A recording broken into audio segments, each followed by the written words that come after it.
Өнөөдөр охиндоо оройн төргийн сэдвшил ярьсан нэвтрүүлгийн ижил дугаар эхэлж байна. Манай өнөөдөр ярьсан зочноор Улс хурлын гишүүн Эрдэнэ болд оролцож байна. Танд өнөөдөр мэдрэгэй. За баярлалаа мэдрэгэй. Тэгэхээр 126 гишүүнтэй анхны парламентын анхны ээлжид чуулган бол үндсэндээ өндөрлөгт өгч байна. Тэгэхээр энэ намрын чуулганы ер нь үр дүнг та хөгшөөний хувьд ер нь юу гэж дүгнж байгаа вэ? За үр дүн гэхлээр 7 дугаар сарын 2-ны өдөр бид нар тангар өргөсөн. За ингээд тангар өргөснөөс гол одоо зорьсон ажил бол төсөвтэй холбоотой ажил байсан. За өмнөх одоо тухайн жилийн төсвийн тодтголын асуудал. Дээрэс нь энэ хөгжлийн одоо төлөвлөгөө батлах ажил байсан. За хөгжлийн төлөвлөгөөгөө 2026 оны хөгжлийн төлөвлөгөөгөө дагаж төсөв яригдсан байгаа. За мэдээж энэний өмнөх том ажил бол хамтарсан засгийн газрын одоо 4 жилийн хугацаанд хийж хэрэгжүүлэх ажлыг маш нухацтай ярилцсан. 578 зүйл бүхий 4 жилийн одоо мастер төлөвлөгөө гарсан. За энэ дээр бол тодорхой зорилтуудыг тавьсан. Ер нь бол хэмжих нэгжийн хувьд бол нэг 11 төрлийн одоо хэмжих нэгжийг оруулж ирсэн л дээ. Тухайлбал одоо хүний хөгжлийн индексийг 2 оронтой тоо оруулна. Авилгын индексийг 130 эдээс 2 оронтой тоо оруулна. Одоо Монгол улсын өрсөлдөх чадварын индексийг 5-нд индексийг ахиулна гэдэг гэх мэт нийтдээ 11 хэмжих зүйл орсон байгаа юм. За ингээд авилгыг жишээлбэл одоо 40 байраар одоо урагшлуулна гэдэг юм аа ингээд тодорхой зорилгоодыг тавьсан. Энэ нь бол 578 зүйл байсан бөгөөд за ардсан нам, ардын нам, хүн нам 3-ын мөрийн хөтөлбөрийн давхарцал яг 85.9%-тайгаар орж ирсэн юм. За ингээд 4 жилийн мастер төлөвлөгөөгөө баталсны ар дээр төсвийн асуудлууд яригдсан. За төсөв маань бол мэдээж одоо намрын яадаг сар, өвлийн сарын албанд батлагдаад улмаар одоо Монгол Улсын ерөнхийлөгч хориг тавьж за ингээд хоригийн араас дахиад төсвөө танах асуудал яригадаад хөрөнгө оруулалтын зардлыг 20%-аар бууруулсан байдлаар алдагдaltaгүй төсөв баталсан. Ийм үйл явц болсон. За энэ бол яг төсөв батлна гэдэг бол жил болгон хийгддэг ажил ч гэсэн 4 жилийн төлөвлөгөө батлна гэдэг нь бол улсын хурлын маш том эрэг бүхий ажил байсан. За энэ бол болцоогоор хийгдсэн байгаа нэг. За хоёрдугаарт нь үүнтэй зэрэгцээд улсын хурлын даргын захирамжаар 54 ажлын хэсэг байгуулсан. Улмаар энэ ажлын хэсэг нь одоогоор нэмэгдээд нэг 65 6 ажлын хэсэг болсон байна. Ингээд улсын хурал 24-өөс 28 оны стратеги төлөвлөгөөгөө баталсан 11 дугаар сарын 20-доор. За одоо хоёрын хугацаанд бол бас энтхийн одоо зээлийн асуудал, газрын тосны үйлдвэртэй холбогдож гарах асуудал ч гэдэг юм уу бусад асуудлууд, хар өрөн төсөлтэй холбоотой хуулийн одоо төсөл батлагдах ч гэдэг юм уу эдгээр асуудлууд одоо үлдэж байна. Тэгэхээр одоо намрын чуулганы үлдэж байгаа өдрүүдэд энэ хоёр асуудал бол одоо гол ажил нь байна гэж харж байгаа. Газрын тосны үйлдвэр бас ер нь сүүлийн хэд хоногт нэлээд их анхаарал татаад шиг байна. Анх 1 тэрбум гэсэн дараа нь 1.2 тэрбум болсон санхүүжилт нэмэгдээлээд. Үндсэндээ 7-8 жил боллоо энэ үйлдвэр маань ашиглалтанд ороогүй л байна. 28 онд орно гэж байна. Энэ зээлийг одоо авах ёстой ёсгүй гэдэг дээр их хурлын гишүүд бас нэлээдгүй олон талын байр суурь илэрхийлж байгаа шиг байна л да. Таны хувьд ер нь энийг юу гэж харж байгаа? Энэ 430 хэдэн сая доллар ахиж нэмж зээл авах гэдэг нь үнэхээр бодиттой байна уу? Мэдээж бол бидэнд газрын тосны үйлдвэртэй болох хэрэгтэй шаардлага байгаа. За газрын тосны тухайтад гэх юм бол 2010 оны 5 сард буюу одоогоос бараг 15 жилийн өмнө үндэсний аюулгүй байдлын үзэл баримтлал батлагдсан. За үндэсний аюулгүй байдлын үзэл баримтлал шинэ арчилсан үндсэн хууль батлагдсанаас хойш одоо 2 удаа батлагдсан. Нэг нь бол 1994 онд, нөгөөх нь тэрнээс 16 жилийн дараа буюу 2010 онд батлагдсан. За яагаад би энийг ярьж байгаа юм бэ гэхээр үндэсний аюулгүй байдлын үзэл баримтлал дээр 2020 он гэхэд 10 жилийн дотор Монгол улс шатхуунаа дотоодоос 100% хангадаг болно. Эрчим хүчний хараат бас бие даасан байдлаа баталгааж болно гэж оруулсан. Гэсэн ч өнөөдөр тэр хугацаанаас 15 жил өнгөрсөн ч гэсэн энэ ажил хэрэг болоогүй. Тэгэхээр энэ шатхуунтай холбоотой одоо энэ Монгол улсын үндэсний аюулгүй байдалтай шууд холбоотой асуудал, шатхуунтай холбоотой асуудал нь өөрөө. Яг тэгэхээр бид нар бол одоо бараг асар их хамаарал, хойд хөршөөс хамааралтай байгаа. Тэгээ тэндээс ямар нэгэн одоо чиглэл ирдэг, тэндээс таслах юм бол бид шатхуунгүй, бензингүй, төлшгүй болдог. За тэндээс одоо шатхуун авахын тулд одоо улс төрийн хувьд бол шулуух хэлэхэд одоо хүнд байдалд байх, шахалтанд орох юм нөхцөл байдлууд байдаг. Тэр утгаараа зөвхөн Монголдо шатхуунтай байна гэдэг за 100% биш юмаа гэхэд үе шаттайгаар шатхуунаа хангана гэдэг бол өөр үндэсний аюулгүй байдалтай холбоотой сэдв. Тийм ч учраас одоо хичнээн өндөр өртөгтэй зардалтай байсан ч гэсэн дотоодоос асуудлыг шийднэ гэдэг журмаар явж ирсэн. А зүгээр гишүүдийн шүүмжилж байгаа зарим байр суурийг бол би одоо хүлэмжшэрч байгаа. Яг тэгэхээр өнгөрсөн хугацааны санхүүжилт хангалттай хэмжээнд ашиглагдсан уу? Үр дүн гарсан уу? Тэр нь тайлагнал явагдсан уу?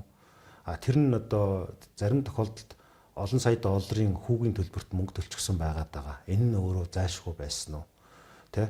Одоо энтхийн талтай хамтарч хийж байгаа, энтхийн тодорхой аж ахуйн нэгжүүд оролцож хийж байгаа энэ төсөл нь өөрөө өнгөрсөн хугацаанд яг одоо анх техник эдийн засгийн үндсэлтээр байсан шигээ явсан уугүй юу гэдэг асуулт байгаа. Тэгэхээр ингээд одоо өмнөх асуудлаа ингээд зэгцэлж нэг мөрд үгнээгүйгээр дараагийн зээлийн асуудал яригдана гэдэг дээр бол зарим гишүүд бас сэтгэл өндөр байгаа.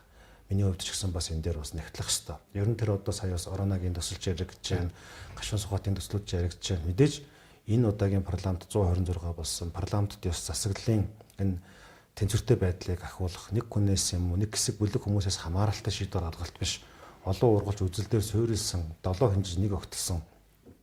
За суурь судалгаан дээр үндэслэн юм шийдвэрүүд гарах хэрэгтэй гэдгийг бол бүгд дэмжиж байгаа. Тийм ч учраас бид нар дахиад Монголын ард түмний өмнө өөр зээл тавих гэж байгаа бол өмнөх санхүүжилт хэр зэрэг үр ашигтай зарцуулагдсан бэ гэдэг дээр дахин хэмжилт хийх хэрэгтэй гэж үзэж байгаа. За газрын засгийн үйлдвэрийн хувьд бол мэдээж одоо хараахан хилцэгдэж эхлэв. Энэ 7 хоногт усыг хүрэл хилцэх юм шиг байна.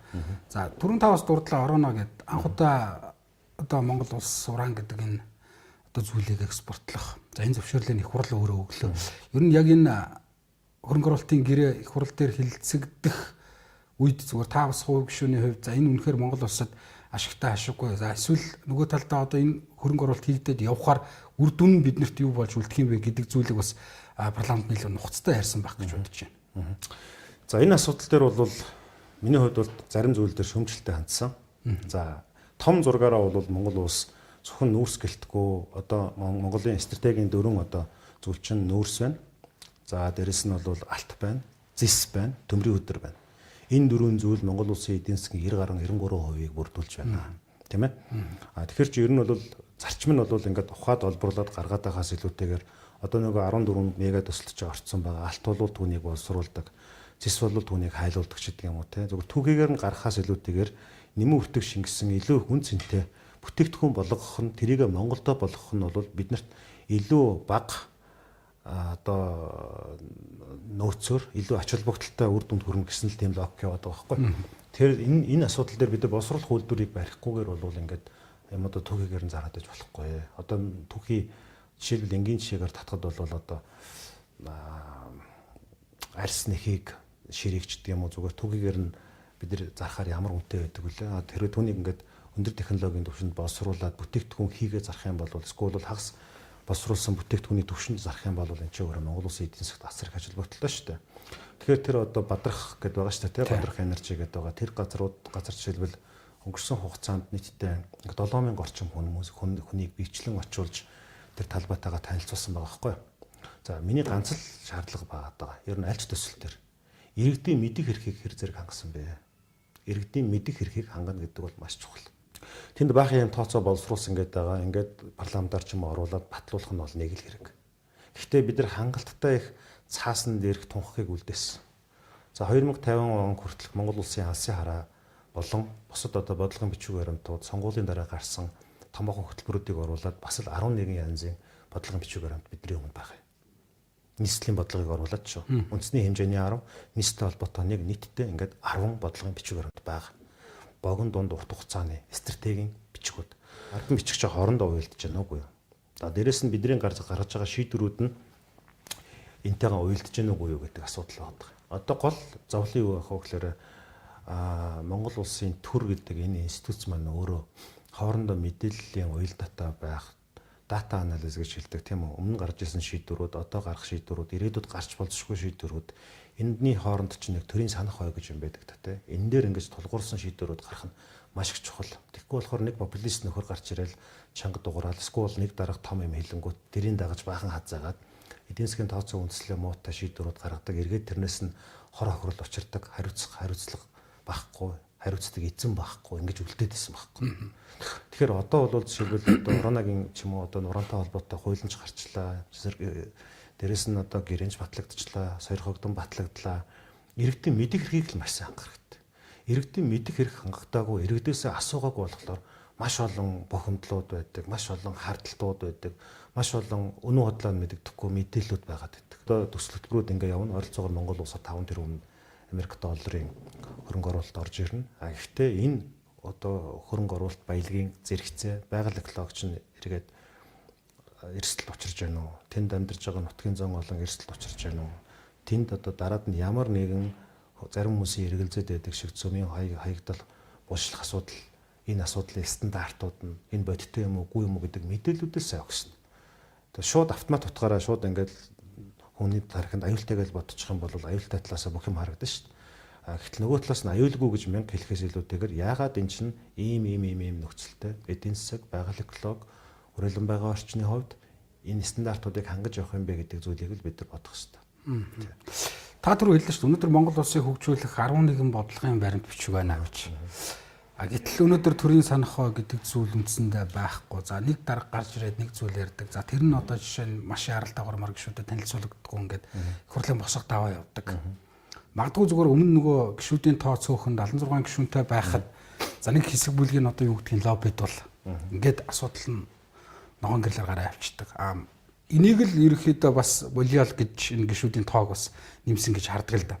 Тэгэхээр яг ингээд 126 гишүүнтэй парламентод суухаар тэр уур амьсгал тэр одоо мэтгэлцээ тий парламентын дээр үндсэн зарчим ер нь хэр хангагдаж чадаж гин гэж таасан. Сүүлийн үед гишүүч гэсэн өөртөө маш хэлж байгаа зүйл нь яаралтай гормоор олон юм орж ирээд байхаар уншиж, танилцаж, судлаж амжихгүй шийдвэр гаргахад маш их том эрсдэл учруулж байна гэж байгаа. Энэ зүйл дээр бол бас бодох хэрэгтэй. За яалтж байгаа байхгүй бид бас энэ засгийн газар бас зайлшгүй энэ томоохон төсөл хөтөлбөрүүдийг хэрэгжүүлэх ёстой гэсэн энэ л итгэл үнэмшлэр зарчим дэмжиж байгаа болохоос биш. Яг одоо энэ парламент гэдэг чинь өөрөө маш нарийн шүүлтүртэй байх хэрэгтэй. Тэр шүүлтүр нь өөрөө бидний иргэд олон нийтийн өмнө, ард түмнийхээ өмнө, Монгол улсын язгуур ашиг сонирхлын өмнө өргөсөн тангараа няцалтгүйгээр, хэлбэрлэлтгүйгээр хэрэгжүүлэхийн тулд тэр одоо 7 хэмжээжнийг огтлох, сөмөөр нь ямахаар нь одоо Монгол улсын үндэсний ашиг сонирхолд мэдж байгаа хэсгийг хянахад бол бид хугацаа хэрэгтэй байгаа.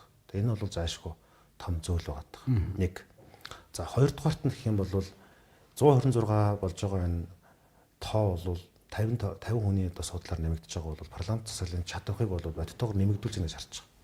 Яагаад тэгэхээр одоо ингээд одоо бол нийт парламентын гишүүдийн 17% нь засгийн газрын гишүүн давхар хийж байгаа шүү дээ. Тэр 17% гэдэг чинь өмнөх 30 хэдэн хувьтайгаа харьцуулахад бол бага тоо. Тэр утгаараа бол улсын их хурл засгийн газарт хяналт тавих боломжтой. Монгол улсын их хурл бол хууль тогтоох эрх мэдлээс гадна хяналтын жиг үүрэгтэй байдаг. Энэ жиг үүргийг хэрэгжүүлэхэд бол боломжтой гэж харж байгаа. Сая ч гэсэн засгийн газрыг огцруулах тухай жагсаал цуглаа хийгээд эхлэхэд манай улсын засгийн газар их нягтарч их чамбаа ажиллаж эхэлж шүү дээ. Тэгэхээр эн чинь бол шулуух хэлэхэд бол дашуурдж явах хэрэгтэй байхгүй. Тэр нь гэхдээ зарчмын хүрээнд, хуулийн хүрээнд, ёс зүйн гортгийн хүрээнд л явж явах хэрэгтэй зүйл. Тэгэхээр энэ харилцан хяналт тогтоох субъектүүд байгаа юм л да. Засгийн газар бол гүйцэтгэх эрх мэдэлтэй, улсын хурл бол хууль тогтоох эрх мэдэлтэй, шүүх засаглал бол шүүх эрх мэдэлтэй. Тэр утгаараа бол энэ check and balance гэж одоо онлын дагуу хэлдэг. Энэ харилцан тэнцвэртэй байх эрх мэдлийн хуваарлтыг хэдий ч нэ зөв хэрэгжүүлэн төдий ч нэ Монгол улсын язгуур ашиг сонирхолд нийцнэ л гэж харж байгаа. Яг одоо их хурл засгийн газрын үйл ажиллагааг хянах тийм боломж юу н харагдчихэв. Саяхны хүртэл бол одоо энэ засгийн газар бол их хурлд угаасаа ханиглах боломжгүй болчихсон байна гэдэг зүйлийг л ярьдаг байсан шүү дээ. Засгийн газрыг яаж ханддаг вэ гэхээр засгийн газрын гаргаж байгаа шийдвэр, гаргаж байгаа санаачлага нь хэр зэрэг үндэслэлтэй бөгөөд тэр нь улсын хурлаар тогтоолуулж гарах ч юм уу, хууль болж гарах процесст хяналт явагдана. Энэ одоо хууль гэх чинь л одоо хэлцэх хэсэг, анхны хэлцүүлэг, хоёрдугаар хэлцүүлэг, дараад нь ингээд төсвөлийн хэлцүүлгүүд гээд энэ процесс нь өөрөө хяналтын шатыг л хэлж байгаа. 7 хэмжээнийг өгтлөх чинь хэлж байгаа гэсэн үг шүү дээ. Тэр утгаараа бол энэ парламентын чадварыг үнэлэхэд эрт байгаа ч гэсэн 126 гишүүнээс 81 нь анх удаа сонгогдсон гишүүн байгаа. 20-од нь урд нь гишүүн байсан ч гэсэн дахиад аль одоо завсарлаж байгаа гишүүн болж байгаа. Тэгэхээр бараг ингээд 100 гаруй хүн болвол энэ ч бол харьцангуй одоо бас шууд лоббинд автаад байхгүй, тархиан базуулаад ахааргүй төвшөндөл байна гэж харж байгаа. Саяхан өнгөрсөн 7 хоногт бас улсын хурлын утааны асуудалд анхаарал хандуулж ер нь хяналтын ерөнхий сонсгол зохион байгуулахар бол тэрний өмнө бол нэг 3 дэд хэлэлцүүлэг зохион байгуулах юм байна. Эхний хэлэлцүүлэг бол явлаа.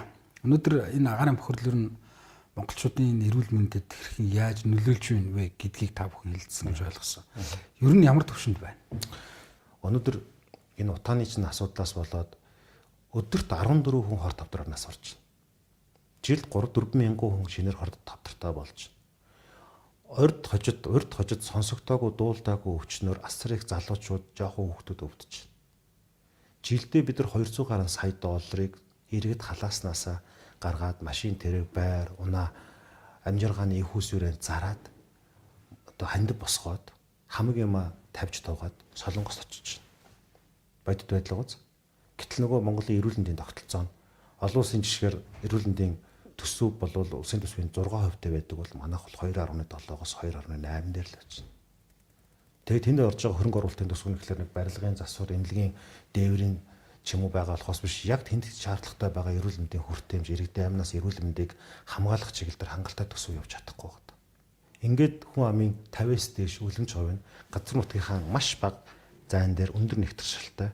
Тэгээд 170 мянган утааны яндан гэр оруулаас гарч байна. Дээрэс нь одоо ингээд автомашин 700-аад мянган автомашины дандаа 80-90% дандаа хуучин автомашины утаа гарч байна. Ингээд бид нар ингээд мутацад байгаа одоо туршилтыг харах шиг болчихж байгаа юм.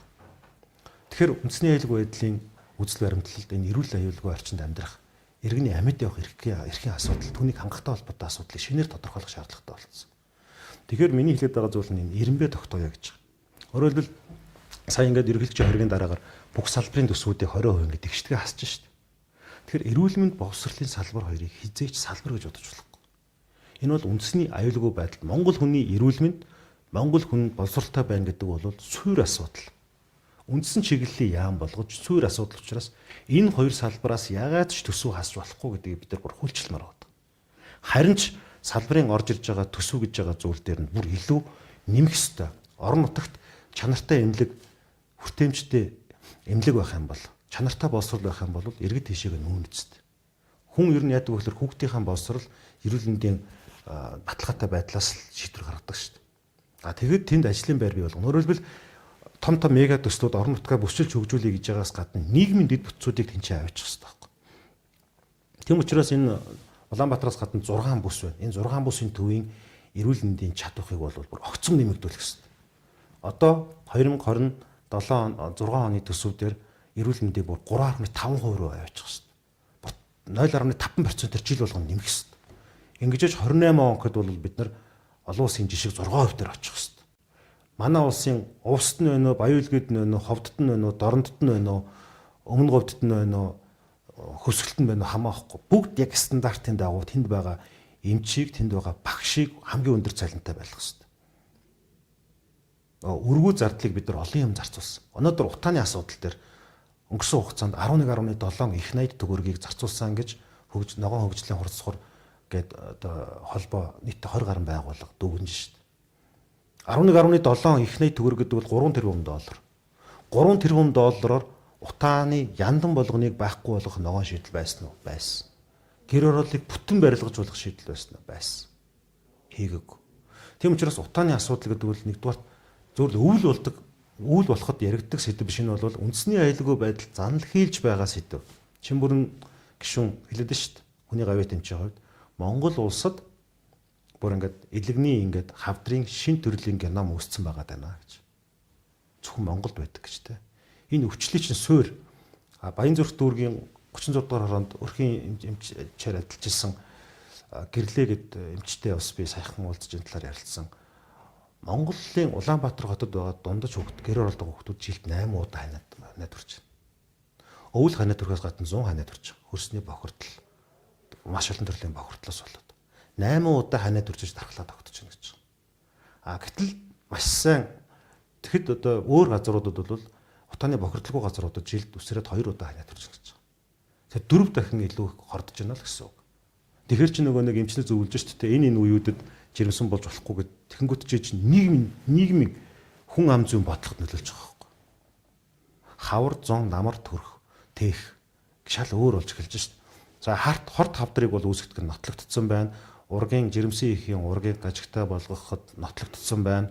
Дээрэс нь одоо монгол хүний дархлаанд асар сөргөөр нөлөө үзүүлдэг нь тогтоогдсон байна. Эдийн засгийг жинхнээсээ точилдэн алж байгаа гэдэг нь нотлогдсон байна. Тэр утгаараа энэ утааны асуудлыг бол маш яралтай шийдвэрлэх ёстой. Нөгөө талаас нэг том зүйл нь Өнөөдөр Монголд ядуурл хэтэрхий их болсон. Хүмүүс ягаад тэр утаан дотор амьдраад байгаа вэ гэхээр орлого багтаа учраас л, эдийн засаг сул байгаа учраас л. Тэр ч утгаараа бол Монголд болохоор бизнес хийхээр дарамт ихтэй учраас солонгост очиж хар бор ажил хийж байна. Тийм биз? Тэр эх орондоо хүн олсон орлогоороо шударгаар хөдөлмөрлөд олсон орлогоороо сайн сайхан амьдрах тэр эрх зүйн орчныг, тэр дэмжих орчныг л бүрдүүлэхгүй бол утаа бол байсаар байх байхгүй. Тэгэхээр зөвхөн тэнд яндан байхгүй болгохээс илүүтэйгээр тэнд амьдарч байгаа хүмүүсийн орлогыг дэмжсэн эдийн засгийн хөшүүргүүдийг бид нар бий болгох хэрэгтэй. Энэ бол маш чухал байна. Дээрэс нь төвлөрлийг саарамгжуулахыг механикаар шийдэж болохгүй. Оюутнуудыг гаргамж гэдэг юм уу, нэг яам гадагшаа гаргамж гэдэг юм уу, нэг сургууль гаргамж биш. Улаанбаатарыг тэгвэл тойрсон, Астагдах тусмаа татварын хөнгөлөлт багтаа, тэнд бизнес хийхэд өртөг багтаа, тэнд бизнес бүтээгдэхүүн хийчихэд тээвэрлэлд Улаанбаатар руу оруулаад ирэхэд эрчим хүч захиргаан зам тээврийн хувьд бол өрсөлдөх чадвартай буюу илүү бага хямд үнэтэй байх хэрэгтэй болоод шүү дээ. Тэгэхгүй Улаанбаатарын наран тулаас бараа бөөндөж аваад, барс цахаас хүнсний бараа бөөндөж аваад хөдөө очингуудаа нуглаад зархаар чинь хөдөөхэн амьдрах. Тэгэхээр хөдөө амьдрах хүмүүсийн эдийн засгийн хөшүүрэг дэмжлэгүүдийг төр зэсэг бий болгох хэрэгтэй. Ингийн тул тэр бүсчсэн хөгжлийнхаа шийдвэр гаргалтуудыг маш хурдтай болгох хэрэгтэй гэж би бодож байгаа. Одоо тэгээд агаарын бохирдол, түүхчрэл, за одоо энэ орон нутагт хүмүүсийн амьдралын чанар гэдэг энэ асуудлуудаа яагаад өнгөрсөн хугацаанд шийдэж ирээгүй? Ардчсан нам, ардын нам гэж хоёр нам л одоо ээлжлэл ингээл төр барайл ирсэн шүү дээ. Тэр алдаа юу хаана баг? За тэгээд яг наад асуултыг чинь би зөв буруу гэж хэлэхэд шийдвэртэй тэгвэл ардсан нам нь хэдэн жил төр барьсан. Ардын нам нь хэдэн жил төр барьсан гэхээр нөгөө улс төрийн маргаан руу орчихно. А за ямар ч үсэн өнөөдрийн энэ парламент бол Монгол улсын 9 дахь парламент 126 таа бүрдэж байгаа. 3 том даалгавартай болж байгаа бид нар. Нэгдүгээрт бол энэ парламент ёсыг бэхжүүлэх. Энэ юу гэсэн үг юм бэ гэхээр ерөөсөө институцийг хүчтэй болгох гэдэг юм бол биш. Энэ парламентын засаглал хэтий чинээ хүчтэй байж төдий чинээ Монгол улсын иргэний эрх хэрэгчлөө амьд явах эрүүл аюулгүй орчинд амьдрах дээрээс нь улс төрийн эрх үзэл бодлоо чөлөөтэй илэрхийлэх сонгогдох гэдэг энэ суур эрхүүд чинь эрхчлөөт орны тодорхойлтуулсан суур эрхүүд чинь хангагдах юм аа. Бид мянган баян оронд амьдраад диктатортой дарангуулагчийн дор амьдрах юм бол ёстой нэг хүний эрхэн жарахаар өөрийн эрхэн зов гэдэг Монгол үг шиг болчих гээд байгаа байхгүй юу? Тэр утгаараа энэ бол парламентын засаглалыг чадваржуулна гэдэг нь нэг хүнээс хамааралтай биш. Төрийн эрх мэдэл, ард түмний мэдэл байх энэ боломжийг л бид нар хамгаалах үүрэгтэй. Нэг. Хоёрдугаарт Монгол улсын хөгжлийн богино дунд урт хугацааны стратегийг зөв оновчлолтоор тодорхойлох. Ингэснээрээ эдийн засгийн үр өгөөж inclusive economics гэж хэлдэг одоо. Хүртээмжт эдийн засгийн хүмүүстэй бий болгох л энэ даалгавартай байна. Гуравдугаарт одоо law order гэж хэлж байгаа. Хуулийн засаглалыг хэлбэрлэлтгүй хэрэгжүүлэх хэрэгтэй. Нөгөө мянган гоё бизнес хийдэг очоод хуулийн систем дээр очоод улс төрчтэй хамжсан хуулийн систем дээр очоод дээрэмдүүлчихдэг. Одоо та ингээд бизнес хийгээд зээл аваад явжсэн ковидын үеэр эдийн засгийн цусны эргэлт байхгүй болсон. За яах вэ гэд таны нөгөө зээл төлөлтийг хойшлуулад байсан чинь нэг өдөр зээлээ төлж чадахгүй болонгууд залилын хийсэн гэд хорих ингээд авчид харагдсан хүмүүс байж шүү дээ. Тэр яах вэ? Бизнес хийхээр хамгийн эцсийн зогсоол нь шорон болоод шүү дээ. Тэ? Скул бол нэг дарахтай л хамаарал бүхий нэг нутгийн зөвлөлд өргөл барьц өгөхгүй болвол тэ нэг улс төрчдийг долоож цүнхийн барьц савсгахгүй бол энэ улс төрч чинь одоо бүтээсэн болгоно дээрэмдүүлэх гэдэг шүү дээ.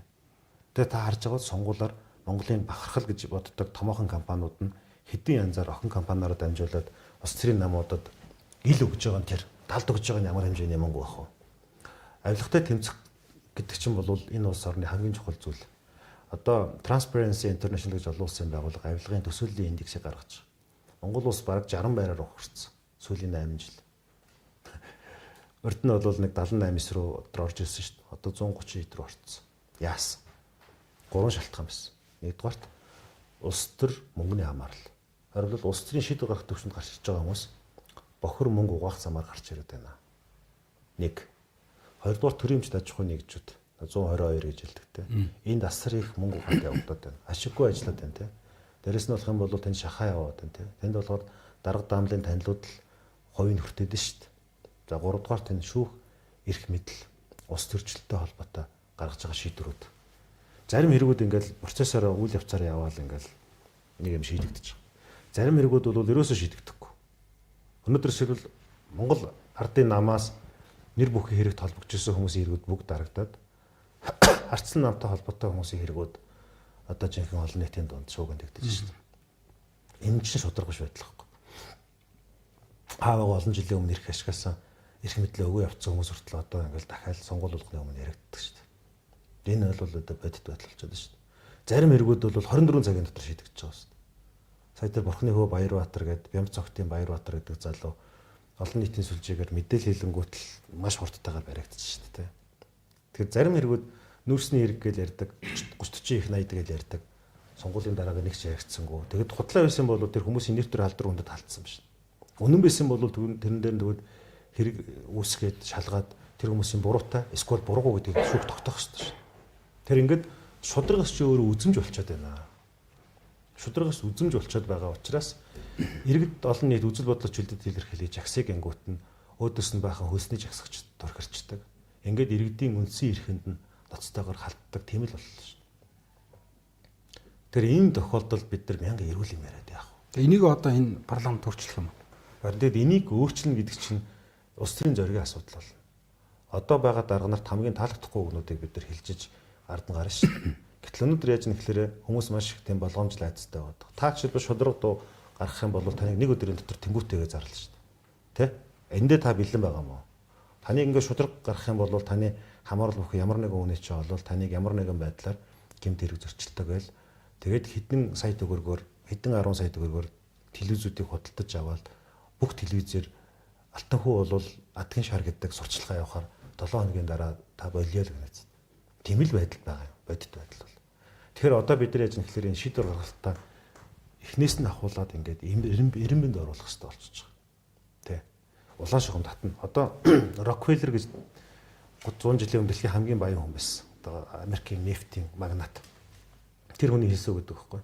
Би танд ингээд өөрт байгаа хөрөнгөө центээр нь тайлбарлаж чаднаа. Яг тэр хүний хөрөнгө тухайн үед дэлхийг 1 жил тэжээх байсан баг. Тийм боломжтой байсан. Гэхдээ та миний эхний 1 сая долларыг л битгий асуугаарай гэж. Тэгэхээр яаж нэхлээр Монголч гэсэн ингээд нөгөө зэрлэг өрөнд гэдэг шиг 90 оноос 2000 он хүртэл өнөөдрийн баян чинэлэг байгаад байгаа хүмүүс өнөөдрийн орлогын ихэнхийг нь баялагын ихэнхийг нь эзэмшиж байгаа хүмүүс чинь одоо ганцхан 8 наан цаана гэж явж байгаа л газар мадар ямар тийм анханасаа ингээд мэдээлэлд орхон хүмүүс лицензээ авдаг ч юм уу те мэдээлэлд орхон байсан хүмүүс газар авч сүүлд нь дамлан шагал зардаг ч гэдэг юм уу те энэ Монголын нийгмийн хөрөнгөтнүүд гэдэг байгаа энэ 90 оноос өмнө хөрөнгөтөн байхгүй шүү дээ энэ хөрөнгөтнүүд чинь анханасаа хөлжөхдөө буруу хөл дээрэж боссонууд нь дийлэнх нь байгаа байхгүй тэгээ одоо ингээд бүгдээр хоорондоо сүлжилтцсэн тэгээд улс төрийн идэвхтэй одоо улс төрийн нөлөө бүхэн хүмүүстэй ойрхон бизнесүүд нь бол өөрсдөө шалгуулахгүй хаацалаа тойроо явчихж байгаа. Хангалттай хэмжээний мөнгө сонгуулаар хахтална уу явчихж байгаа. Тэгээд тийм биш ч юм уу эсвэл бол улс төрийн одоо тэжээгч ч юм уу, тэжээлэгч ч юм уу нөлөө бүхэн хүмүүс нь улс төрийн давцангаас буутсан хүмүүс нь дагаад хонилдог тийм л тогтолцоо байгаа байхгүй. Тэр энэ чинь нэг юм эдийн засгийн өс хонзонгийн сэтэлтэйгээр өшөө авалтын энэ прогрессээр ингээд эргээл авах юм бол нөгөө нохоогоо идэх гэдэг шиг чи агнуулах уу эсвэл бол агнах уу гэдэг сонголтын өмнө бахаар бидний энэ нийгмийн соёл чинь маш тийм харгас зэрлэг болоод байгаа байхгүй. Тэгээд нам гэдэг чинь ингээд арцлан нам, ардын нам, хүн нам ч гэдэм үү тусдаа ингээд одоо институцгээс илүүтэйгээр юм босоо хүмүүс харахад бол босоо институц гэж боддог байтал энэ чинь ингээд хэвлэл мэдээлэлтэйгээ сүлбэлтсэн налуу эрх мэдэлтнүүд нь сүлбэлтсэн хавтгай энэ одоо тогтолцоо байгаа шүү дээ. Энэ тогтолцоо чинь өөрөө Монголын моралыг идэж байгаа. Ёс суртахууныг, ёс зүй идэж байгаа. Ёс зүй моралыг идчихлээр өнөөдөр хин нэг хүн нас ороход Монгол хүний амны бэлэг бурхан болооч бүрлээчийг араас нь муу үгдүүлд ярьдаг юм а гэхтэл өнөөдөр бол хараалын үг чулуудж шүү дээ. Тэгээ зарим энэ сэтгэлгээний манипуляц буюу энэ тархи угаалт чинь өөрөө монголчууд өөрсдөө юм байгаад байгаа юм гэхээр бас тийм биш. Тодорхой гадны орнуудын зорилготой зохион байгуулалттай тархи угаах үйл явц нийгмийн сүлжээн дээр хүчтэй төлөвлөлтөд явагддаг технологи байна.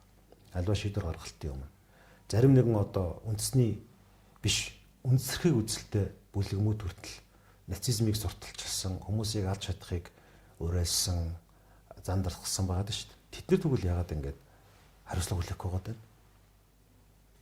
Тэд нар тэгвэл ямар санхүүжилтээр өдий зэрэгтэй яваад байна? Гэл ингэж шалгахгүй байдаг. Тэр ер нь бол юм гэдэг чинь харагдаж байгаа шиг бас биш юм аа. Оролдол хэвлэл мэдээлэл гарч байгаа болгон ард түмний хүсэл зэрэг биш болцсон гэдгийг хэлэх гэдэг. Тэгэхээр энэ дээр эцсийн дүндээ хэлэхэд бид нар хэрсүү байх хэрэгтэй л гэсэн үг. Монгол хүний саруул ухаанд итгэдэг.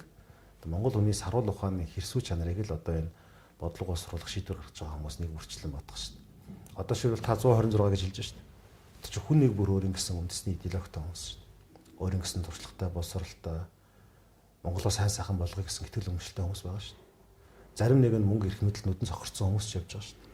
Зарим нэг нь асар том их орончийн дүртэй мөртлөөс их орныхоо ясрыг ашиг сонирхол болгон дээр нь хотго зоосон хүмүүс байгаа шүү дээ. Эрийг л бид нар ялгаж салах хэрэгтэй. За баярлалаа. Тэгээ та бүхэн ярилцсан өндрүүд өндөрлж бид навлаг хэлж өгсөн. Таны ажилд амжилт хүсье. За баярлалаа. Анхаарланд үзэгч та бүхэндээ баярлалаа. Сэдв шийдэл ярилцлага 2 дугаар өндрүүд өндөрлж байна. Манай өндөр ярилцлагын зочноор улсын хурлын гишүүн Эрдэнэ Олд оролцлоо.